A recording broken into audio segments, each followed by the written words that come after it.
don't know if this was this like everyone had to hit a check mark. I think this is Schiano's deal. This is what he wants. This is what he thinks will help make this a better team and him a successful coach. I think he had that in his, but he had that in his mind, to my way of thinking, last year. I think that Mark Dominic said, you realize, Greg, that if this doesn't work, we may have to fire you in the middle of this season. And my job is on the line too. So like he had to trust him. And maybe Greg said, and Mark, do you realize that if this doesn't work, we're both that you drafted down. Josh Freeman?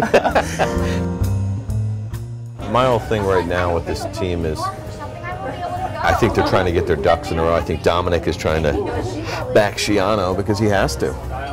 It's literally like they're playing darts, just trying to hit on a quarterback before they both get fired. So they're looking at it like... A lot of teams do that, but, you know, once again, no, I will not call this a panic move. I think this is something Greg Schiano wanted to do for a while.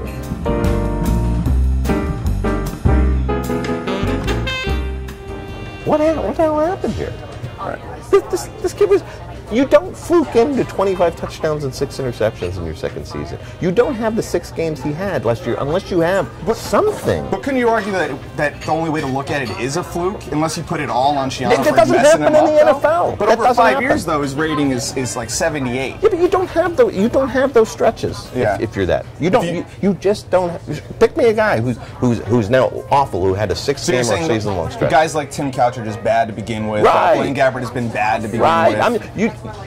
This is not the league where guys just, well, I had one season where I had 25 touchdowns and 6 picks, and then I was several comeback wins. Awful. Let's face it, Josh Freeman has left the field twice this year with his team in the league. That's the crazy thing. Is like if they were 2-1.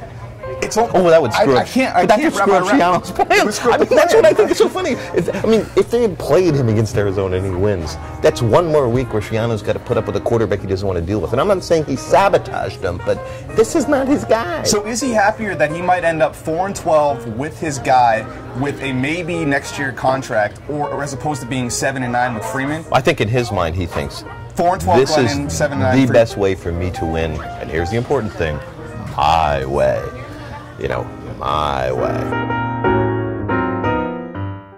I think in my own mind, I think Schiano has a certain image of the way he wants his quarterbacks to walk, talk, act, and react. It's funny you say that because looking at Glennon in his press conference, he's well, someone called him the, not Napoleon quarterback, as a Napoleon Dynamite, one of the other writers, which is perfect. He looks like, hey kid, walking down the street, hey, want to be a quarterback? I mean, I don't need my quarterback to look like Tom Brady, but it's just, it's not just the appearance, it's, the delivery. He didn't even sound like he didn't even look like Greg Brady. I mean, he's just this red-haired, crew-cut, receding hairline. I hope he's not receding confidence, but he didn't even look like...